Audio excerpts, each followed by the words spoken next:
నా పేరు నరసింహారెడ్డి. రవితారెడ్డి గారికి బాగా పరిచయం. దాదాపు నాకు చాలా వరకు మార్గదర్శకం చేసిన వారు అంటే ఆయన ఒకరు గోదావరి.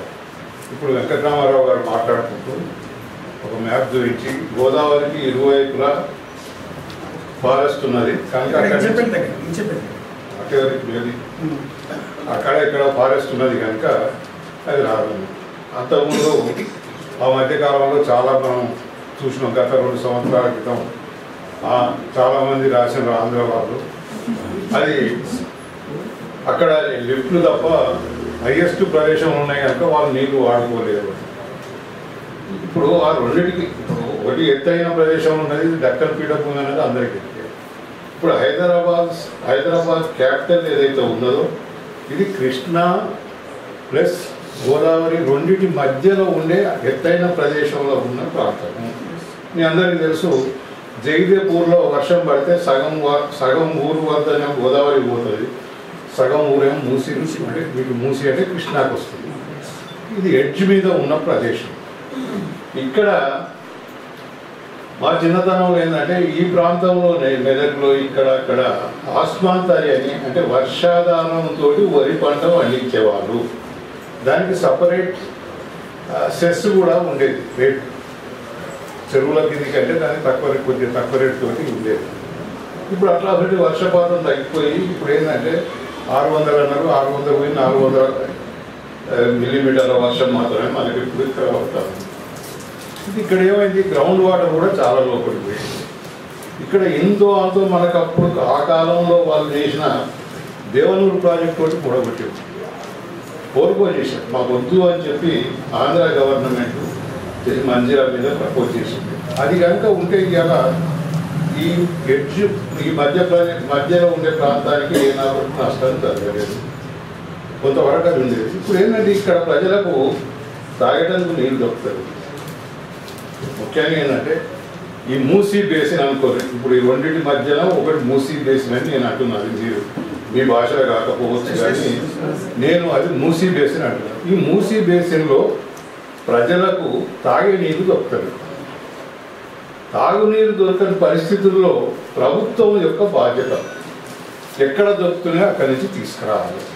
ఇవ్వాలి. That is the minimum responsibility of the any government. A government ఉన్నా అందులో ప్రజాస్వామ్యంలో తప్పకుండా ఇవ్వాలి.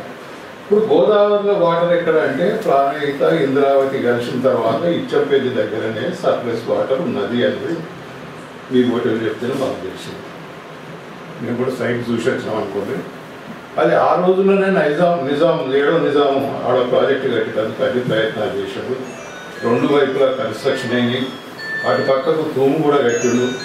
మధ్యన కట్టే రోజులలో అక్కడ ఉండే ఇంజనీర్, అప్పుడు ఫ్రెంచ్ ఇంజనీర్ ఉండే అతని కొడుకు భార్య ఇద్దరు చనిపోతే లేబర్ వెళ్ళిపోవటం వల్ల ఆ ప్రాజెక్టు నిలిచిపోయింది. నిజంగా ఇవాళ కనుక ఆ రోజుల్లో ఆ ప్రాజెక్ట్ అయి ఉంటే డెల్టా ప్రాంతం మన కింద ఎందుకు పనికి రాకపో. ఇక్కడ మరి అంత మంచి ప్రాజెక్టు కూడా కొడితే ఇలా సైట్ ఉంటే పెద్దలు భగీరథరెడ్డి గారు చెప్పారు, మీరు కూడా చెప్పారు, 120 మీటర్లు కనుక కడితే 274 ఎకరాలు రిచ్ ఫారెస్ట్ ఉంటుంది. తర్వాత ఇన్ని గ్రామాలు ముందుతాయి, ఖర్చు అవుతుంది, ఎల్లంపల్లి దాకా వాటర్ వస్తుంది. నిజమే. అందుకోసమనే పాపం అప్పుడు చొక్కరావు గారు చాలా ప్రయత్నం చేసి దాని వెంబడి పడి ఎట్లన్నా తీసుకురావాలని చెప్పి దాన్ని సిడబ్ల్యూసి వాళ్ళతోటి ఒప్పించి 91 మీటర్స్ 95 మీటర్స్కు దానికి సిడబ్ల్యూసి క్లియరెన్స్ ఇప్పించింది. దీంట్లో ఇంటర్ రివర్ లింకింగ్ స్కీమ్ అని చెప్పి దానికి పేరు పెట్టింది. పెడితే అక్కడి నుంచి ఏంటంటే మూసీలో కలపాలి. మూసీలు అంటే మా దగ్గర ఒలిగొండ కింద కలపాలని చెప్పారు. అక్కడి నుంచి అది న్యాచురల్గా కృష్ణాలో కలుస్తుంది.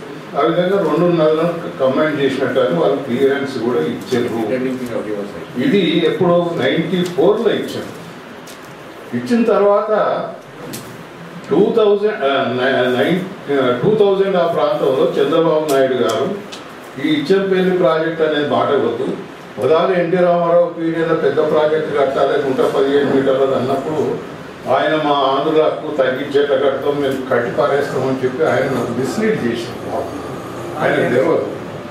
దానికి ఉండే కారణాలు వేరు వేరు ఉన్నాయి. అవన్నీ ఇప్పుడు నేను చెప్పటం సమంజసం కాదు. కానీ ఇది క్లియరెన్స్ వచ్చిన తర్వాత అప్పటికే 98లో బీజేపీ పార్టీ వాళ్ళు 3 దగ్గర నుంచి పాదయాత్రలు చేసుకుంటూ వచ్చి ఇచ్చంపల్లి సైడ్ కాడ గోదావరి మాత విగ్రహం ఆవిష్కరించి వచ్చారు. ఆ తర్వాత వాళ్ళ గవర్నమెంట్ ఉండే కేంద్రంలో, స్టేట్లో చంద్రబాబు నాయుడు గవర్నమెంట్ ఉండే ఉన్న రోజుల్లో దాన్ని కట్టకుండా ఇచ్చంపల్లి ప్రాజెక్టును టేక్ ఓవర్ చేయకుండా దేవాదులు అని పెట్టి లిఫ్ట్ ఇరిగేషన్ పెడితే ఇప్పుడు దాదాపు 12-13 సంవత్సరాలు గడిచిపోతూనే ఉన్నాయి. అవి వస్తూనే ఉన్నాయి. సరే ఏదో మన ఒడ్లకొండ దాకా వచ్చినాయి, అది ఈ చేర్యాల దగ్గర ఏదో చెర్లకు వచ్చినాయి, అంతవరకు వస్తున్నాయి. కానీ ఒక్కసారి ఇక్కడ చెర్ర నీళ్ళు పడగానే ఆడ పైపులు వలిగిపోతుంది. ఇప్పుడే సార్ చెప్పిండు, మీరు చెప్పిండు అక్కడ అప్పుడేమన్నారు, ఇది ఎట్లా ఎందుకు తీసుకుంటున్నారు అంటే ఇక్కడ పెద్ద న్యాచురల్ పాండ్ ఉన్నది. ఆ పాండ్ కనుక ఇక్కడ ఏ బ్యారేజ్ కట్టకుండా నీళ్ళంతా ఏనన్నారు అని చెప్పి మనందరూ చెవులు గుర్తించారు. మరి ఇప్పుడేమో దానికి సబ్స్టిట్యూట్గా కంతాలపల్లి అని మీరు ప్రపోజ్ చేస్తారు. కంతాలపల్లి కావద్దని నేను అంటలేదు. ఏదైనా సరే ఇది దక్కన్ పీఠభూమి కనుక ఇక్కడ ఎత్తైన ప్రదేశంలో ఇవన్నీ ఉన్నాయి కనుక ఇక్కడ ఫ్లో ఇరిగేషన్ తక్కువ వస్తుంది. ఈ ఫ్లో ఇరిగేషన్ తక్కువ వస్తుంది కనుక లిఫ్ట్ ఇరిగేషన్ పెట్టాల్సిందే. అది పవరో వయబులా కాదా అన్నది యాజ్ ఏ కామన్ పర్సన్గా నాకు సంబంధించింది కాదు. అది వైబుల్ కానీ కాకపోతే ప్రభుత్వం అనేకమైన కార్యక్రమాలు చేపడుతున్నాయి. ప్రజా అవసరాలు తీర్చడం చేపడుతున్న పరిస్థితుల్లో అదే గవర్నమెంట్ షుడ్ టేక్ రెస్పాన్సిబిలిటీ. ప్రజలకు కూడా మనమందరం దాని మీద పోరాటం చేయాలి. ఎందుకంటే మనం తాగే నీళ్లు దొరికేలేవు. రేపు మీకు అందరికీ పరిస్థితి ఏమిటి ఆలోచించండి. ఈ ప్రాంతానికి నీళ్ళు లేదు. ఇప్పుడు ప్రాణగీత వచ్చినా ఏది వచ్చినా కనీసం మొదలు మనిషే కాదు, ఏ జీవరాశి, ఏ పక్షి కానీ చీమ కానీ ఏది బతకాలన్నా నీరు చాలా అవసరం అన్న సంగతి మాకు తెలుసు. ఆ నీరు లేని పరిస్థితి రాకుండా ఉండాలంటే ఫ్లో ఇరిగేషన్ కాకుండా దానికి లిఫ్ట్ ఇరిగేషన్ కావాలని తెలంగాణ ప్రజలు మొదటి నుంచి పోరాటం చేస్తూ ఉన్నారు. అందుకోసం దయచేసి మీరు ఈ టెక్నికాలిటీస్ మేము తెలంగాణ ప్రజలు లక్కీగా పక్కీరని చట్టం అంటే అందరం గౌరవిస్తున్నాం. కానీ చట్టం మన కోసం చేసిన చట్టం అది. అవసరమైతే మన కోసం దాన్ని మార్పు చేయాలన్నది ఆంధ్ర వాళ్ళు బ్రిటిషర్ల దగ్గర నుంచి మద్రాసు నుంచి నేర్చుకున్న సిస్టమ్ ఉన్నది కనుక ఇలా ప్రజల కోసం ఆ చట్టాలను చేశాను. ఇచ్చంపల్లి ప్రాజెక్ట్ కూడా కాదు, ఇచ్చంపల్లి ప్రాజెక్ట్ తప్పకుండా టేక్ ఓవర్ చేయాలి. ఎందుకంటే అక్కడ గ్రౌండ్ మీద కూడా మనం నిలబడి చూస్తే కింద ఎంత దూరం చూస్తాం మొత్తం షీట్ రాకే, పైన మొత్తం షీట్ రాకే, 2 దిక్కుల మౌంటైన్ రేంజెస్ ఉన్నాయి. అంత బ్యూటిఫుల్ సైన్స్ 95 మీటర్స్ అంటే ఫుల్ రివర్ వాటర్ లెవెల్ అని చెప్పి పెట్టారు. దాంతో సబ్మెర్జెన్సీ ఉండదు. కనుక దయచేసి నేను మిమ్మల్ని కోరేది ఏంటంటే, నేను వివరణ అడుగుతలేదు మిమ్మల్ని, మీరు ఇచ్చంపల్లి ప్రాజెక్టును వయబిలిటీ అనే పేరు మీదనో లేకుంటే ఇంకేదో పేరు మీద దాన్ని పక్కకు పెట్టేటందుకు ప్రయత్నం చేయకండి. అది కావాల్సిందే. 7వ నిజాం ఈ ప్రాజెక్ట్ కోసం అనే బస్తర్ డిస్ట్రిక్ట్ను కూడా కొన్నాడు, టోటల్ కొన్నాడు. కొని అప్పుడు వైస్రాయ్ పర్మిషన్ ఇచ్చుడు, డబ్బు కూడా కట్టిండు ఆయన. కానీ ఫిజికల్ పొజిషన్ మనకు రాకముందుకే ఇండిపెండెన్స్ రావటం, దాన్ని మన వాళ్ళు ఈయన ఇక్కడ నేను ఇండిపెండెంట్ స్టేట్లో ఉంటానని అనడం, దాంట్లో పటేల్ ఏంటంటే దాన్ని తీసుకుపోయి మధ్యప్రదేశ్లో కలిపి ఇది selected works of Sardar Patel volume number 13 ఎవరైనా చదవండి. నేనేదో కథలు చెప్తలేను, కథలు చెప్పడానికి రాలేదు వీడికి. ఇది క్లియర్గా ఉన్నది కనుక ఆ విధంగా అంత క్లియర్గా ఉన్న ప్రాజెక్టును దయచేసి నాకే వైబుల్ అనే మాట మీ నోటి నుంచి రావద్దని చెప్పి నేను కోరుతా ఉన్నాను. పెద్ద నరసింహారెడ్డి గారు ఇంచపల్లి ప్రాజెక్ట్ కావాలని అడుగుతున్నాను. కరెక్టే. ఇప్పుడు కంతరపల్లి కూడా Inchapalli. Kantarapalli is not a separate project. Katterapalli ఇచ్చంపల్లిలో ఇంటర్స్టేట్ అవుతుందని చెప్పి ఇక్కడ 95 లెవెల్ 85 లెవెల్ చేయడం జరిగింది. అంటే ఒక 10 minutes డిఫరెన్స్.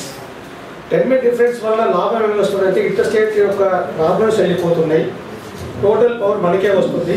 వారు అన్నట్టు దీన్ని కాకతీయ 85 నుంచి 250 మన కాకతీయ కెనాల్ లెవెల్ 250 అంటే 165 170 మీటర్లు మనం లిఫ్ట్ చేసి కాకతీయ కెనాల్ కలుపుతున్నాం. వారు అన్నట్టు మూసీకి పోతాయి, మొత్తం నల్గొండ పడుతుంది. ఇంకా నీళ్ళు ఇక్కడ మన 50 TMs 100 200 TMs కూడా మనం తీసుకోవచ్చు కత్తెరపల్లి నుంచి. అంటే ఇంచపల్లి సైటే అనేది అవసరం లేదు మనకు. మనకు యూటిలైజేషన్ ఆఫ్ గోదావరి వాటర్ కావాలి. ఇంచపల్లిలో మనం ఇన్వెస్ట్మెంట్ పెట్టి లాభం తక్కువ ఉంది. ఇంచపల్లిలో మనం చేసేది ఏముంది, చేసేది ఇదే మనం ఇప్పుడు మనం చేసిన Katterapalli project. Inchapalli project replica of Inchapalli. It is not a separate project because to avoid problems of interstate and all this, what advantage we are going to get by constructing ఇంచపల్లి? only 10 meters head ఏనా? 10 meters head కి ఎంత power కావాల్సింది? 200 మెగావాట్ల extract ఉండొచ్చు. మనకు అక్కడ 350 మెగావాట్లు వస్తుంది. What is the difference between Katterapalli and Inchapalli? there is nothing, there is no loss to మనకు ఇంచపల్లి కట్టకపోవడం వల్ల మనకు నష్టమే లేదు. మన కత్తెరపల్లి కట్టడం వల్ల మనకి ఇంకా లాభం ఎక్కువ ఉంది. ఒరిజినల్ ప్లాన్ గురించి మాట్లాడారు. ఒరిజినల్ ప్లాన్ వాడు నోబడి 112 ఎవరు చెప్తారండి? ఆ రెండు స్టేట్ ఒప్పుకుంటే వాళ్ళకి అభ్యంతరం.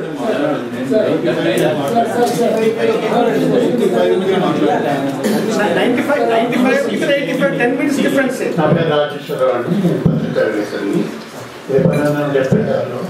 జగ్జీవన్ రామ్ ఇరిగేషన్ మినిస్టర్గా, వెంగళరావు ముఖ్యమంత్రిగా ఉన్నట్టు మహారాష్ట్ర మధ్యప్రదేశ్ ముఖ్యమంత్రి ఉన్నప్పుడు వీళ్ళందరూ సమావేశం ఓపెన్గా ఇచ్చినపల్లి ప్రాజెక్ట్ ఒప్పుకున్నారు. తర్వాత వరంగల్లో కంట్రోల్ బోర్డు పెట్టాలని కూడా డెసిషన్ తీసుకున్నారు. అయితే ఆ తర్వాత ఏమి దానికి ముందుకు సాగలేదు. మరి ఇప్పుడు ఆ ప్రభుత్వాలు ఇన్కమ్ ఇస్తున్నారు.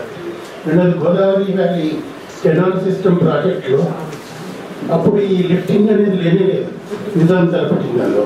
మరి ఆ సర్వే రిపోర్ట్ ఇప్పుడు మనకు దొరుకుతుందా? వాళ్ళు ఎట్లా తలపెట్టారు? కొంచెం పాటు కన్నా ఇంకా పైన భాష కట్టాలి ప్లాన్ ఉండేమో.